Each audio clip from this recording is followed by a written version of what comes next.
তাহলে শেষ পর্যন্ত তৃণমূল কংগ্রেসের এগেনস্টে কথা বলছে, শেষ পর্যন্ত তৃণমূল কংগ্রেসের এগেনস্টে দাঁড়াচ্ছে। হ্যাঁ, আপনারা ঠিকই শুনেছেন, শেষ পর্যন্ত তৃণমূল কংগ্রেসের বিরোধিতা করছে। আমি এই আরজি করের ইস্যুতে গতকাল পর্যন্ত যা বলার বলেছি, আজ থেকে আমি ডিসিশন নিয়েছি যে আরজি কর ইস্যুতে আমি আর কিছু বলবো না।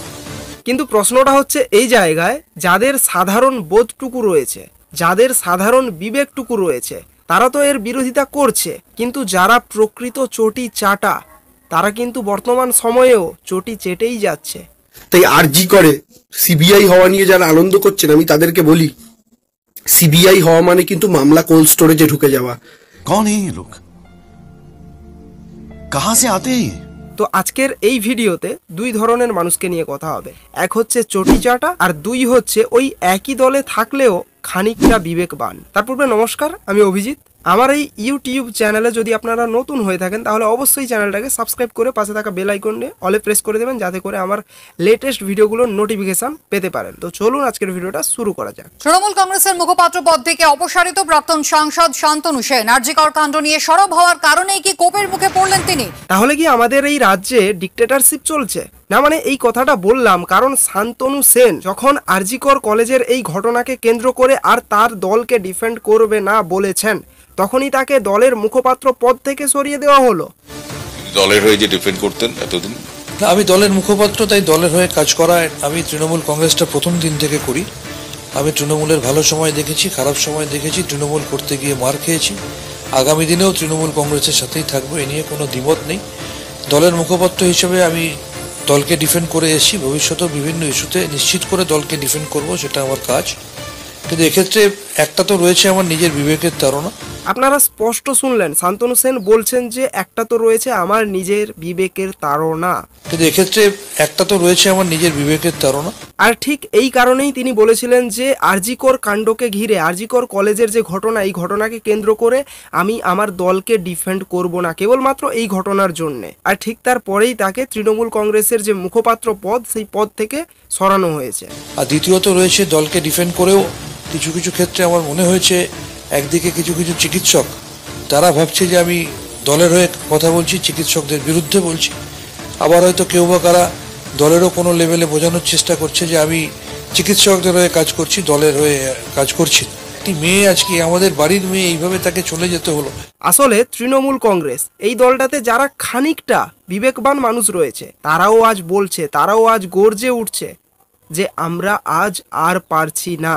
আরজি কর কলেজের এই ঘটনাটা দেখার পর তারাও আজ যেন বলতে চাইছে মুখ খুলে যে বাস অনেক হয়েছে, এবার বন্ধ হোক। কারণ আমরা সবাই তো জানি যে আমাদের এই রাজ্যের মুখ্যমন্ত্রী হচ্ছেন মমতা ব্যানার্জি, আমাদের এই রাজ্যের স্বাস্থ্যমন্ত্রীকে মমতা ব্যানার্জি, আমাদের এই রাজ্যের পুলিশ মন্ত্রীকে মমতা ব্যানার্জি, অর্থাৎ স্বাস্থ্যমন্ত্রী মমতা ব্যানার্জি, পুলিশ মন্ত্রীও মমতা ব্যানার্জি এবং রাজ্যের হেড তিনিও মমতা ব্যানার্জি। কিন্তু তারপরেও রাজ্যে এই ধরনের ঘটনা। আসলে আমাদের দুর্ভাগ্যটা কোথায় জানেন তো?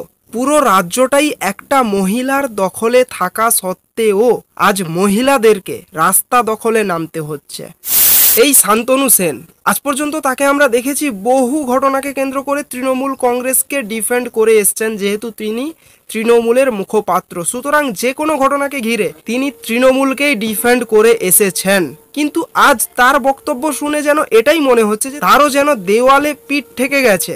তিনিও যেন ঠিক এটাই বলতে চাইছেন যে ব্যাস অনেক হয়েছে, আর নয়। হ্যাঁ, এটা তার মনে হয়েছে, কারণ তার মধ্যে খানিকটা বিবেক রয়েছে। আর বর্তমান সময়ে আমাদের রাজ্যের যে কোনো মানুষ, যে কোনো দলেরই হোক না কেন, যদি সে খানিকটা বিবেকবান হয়, যদি সে খানিকটা সচেতন হয় আমাদের এই বাংলাকে নিয়ে, তাহলে সেও এটাই বলবে যে আরজি কর কলেজে যে ঘটনাটা ঘটেছে তার জন্য যে প্রকৃত দায়ী, যে প্রকৃত অপরাধী, তার পেছনে যতই পলিটিক্যাল ব্যাকগ্রাউন্ড থাকুক না কেন, তার যেন ফাঁসি হয়, সে যেন কঠিন থেকে কঠিন সাজা পায়। আজ শান্তনু সেন কেন, যে কোনো সচেতন ব্যক্তি তৃণমূল এই দলকে ডিফেন্ড করা বাদ দিয়ে তিনি ওই নিহত মেয়েটির পাশে গিয়ে দাঁড়াবেন, কারণ আমাদের সকলের বাড়িতেই মা কিংবা বোনেরা রয়েছে।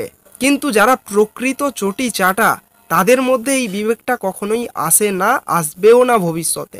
কারণ তাদের একটাই কাজ, যাই হয়ে যাক, বাংলা ধ্বংস হয়ে যাক, আমরা তৃণমূলকে ডিফেন্ড করবই। তো চলুন আরজিকর কলেজকে কেন্দ্র করে দেবাংশু ভট্টাচার্য সে কি বলছে সেটা একটু শুনে নেওয়া যাক। হাঁসখালি শব্দটা শুনেছেন, মনে পড়ে? হ্যাঁ, মনে আছে আশা করি আপনাদের। হাঁসখালি ধর্ষণ কাণ্ড, সেই হাঁসখালি ধর্ষণ কাণ্ড রাজ্য পুলিশ যতটা তদন্ত এগিয়েছিল, তদন্ত এগোনোর পর সিপিএম বিজেপি প্রত্যেকে নেতৃত্ব করলো সিবিআই দিতে হবে, সিবিআই দিতে হবে, তারপরে সিবিআই দেওয়া হলো। এবং বিশ্বাস করুন, আজকে 1.5 বছরের ওপর অতিক্রান্ত। হাঁসখালি ধর্ষণ কাণ্ডে রাজ্য পুলিশ যা তদন্ত করেছিল তার বাইরে এক চুলো তদন্ত এগোতে পারেনি সিবিআই। হ্যাঁ ভাই, সিবিআই এক ফোঁটাও তদন্ত এগোতে পারেনি। যদি রাজ্য পুলিশই অলরেডি সমস্ত প্রমাণ লোপাট করে দেয়, তাহলে সিবিআই তদন্ত এগোবেই বা কি করে? কিসের বেসিসে সিবিআই তদন্ত এগোবে? কিন্তু প্রথম কয়েকদিনে যেইটুকু যা তদন্ত, যা গ্রেফতার, রাজ্য পুলিশের হাতেই হয়েছিল। বকটুই মনে আছে? সেই বীরভূমের রামপুরহাটের কাছে জ্বালিয়ে 10-11 জনকে খুন করা হয়েছিল বাড়ির।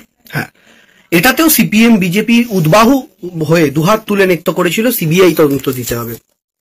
সিবিআই হাতে তদন্ত গিয়েছিল।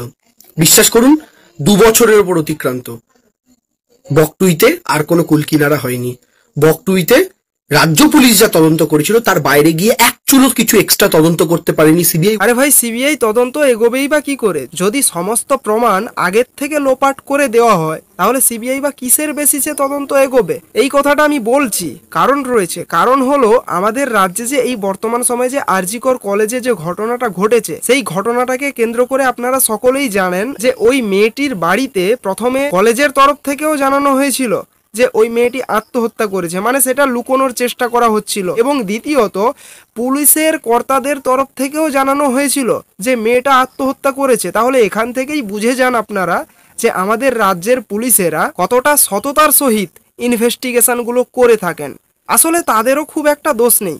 দেখতে তো হবে আমাদের রাজ্যের প্রধান কে রয়েছে, এবং পুলিশ মন্ত্রী যারা পুলিশ তাদেরও প্রধান কে রয়েছে, আবার স্বাস্থ্য কেন্দ্রগুলো বা স্বাস্থ্যকর্মী যারা তাদেরও প্রধান কে রয়েছে, সেই জিনিসগুলো তো দেখতে হবে খুঁটিয়ে। এগুলো সাধারণ মানুষের বোঝা উচিত। যেখানে একজন পুলিশ মন্ত্রী হচ্ছেন আমাদের মুখ্যমন্ত্রী, অর্থাৎ মাননীয়া মমতা ব্যানার্জি, তিনিই হচ্ছেন পুলিশ মন্ত্রী, তিনিই হচ্ছেন স্বাস্থ্যমন্ত্রী, আবার তিনিই অপরদিকে আমাদের রাজ্যের প্রধান অর্থাৎ মুখ্যমন্ত্রী। তাহলে বলুন, আমাদের রাজ্যের যা কিছু ঘটে সেগুলো কার নির্দেশে ঘটবে? তারই তো নির্দেশে ঘটবে না।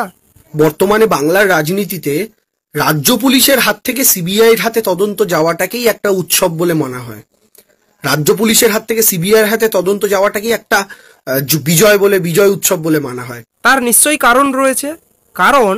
কারণ ছাড়া কোনো কিছুই হয় না।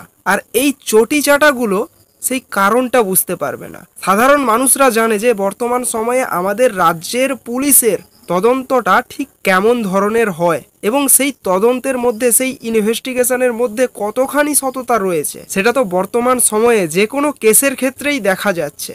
আমি আপনাদের বলছি, সঞ্জয়কে গ্রেফতার কিন্তু এই সরকারই করেছে। যেইটুকু যা তদন্ত এগোনোর কিন্তু এই সরকারই করেছে। এই প্রশাসনের উপর আস্থা রাখলে এই প্রশাসনই যেইটুকু যা করার করতো। হ্যাঁ ভাই, এই প্রশাসন যা করার সে তো অলরেডি করেই দিয়েছে। আর তার জন্য বোধহয় সিবিআই এই কেসটাকে আর এগোতেই পারবে না। এবং দ্বিতীয়ত, এই প্রশাসন তথা এই সরকার আদৌ কি করার চেষ্টা করছে সেটা তো সাধারণ মানুষ বুঝে গেছে। তা না হলে হসপিটাল কর্তৃপক্ষ কিংবা পুলিশদের তরফ থেকে ওই মেয়ের বাড়িতে এটা বলা হতো না যে মেয়েটা সুসাইড করেছে। যে বিজেপির লোকেরা লাফাচ্ছেন, আমি তাদেরকে শুধু মনে করিয়ে দিতে চাই, উত্তরপ্রদেশের হাতরাসে এ এমন এক প্রাণী, বর্তমান সময়ে একে আরজিকর কলেজের সেই ঘটনাকে নিয়ে বলতে বললে এ চলে যায় কোথায়? উত্তরপ্রদেশে। মানে নিজের দলকে ডিফেন্ড করার জন্য যা না খুশি তাই, যে কোনো ঘটনাকে টেনে আনতেই হবে যাতে করে নিজের দলকে ডিফেন্ড করা যায়।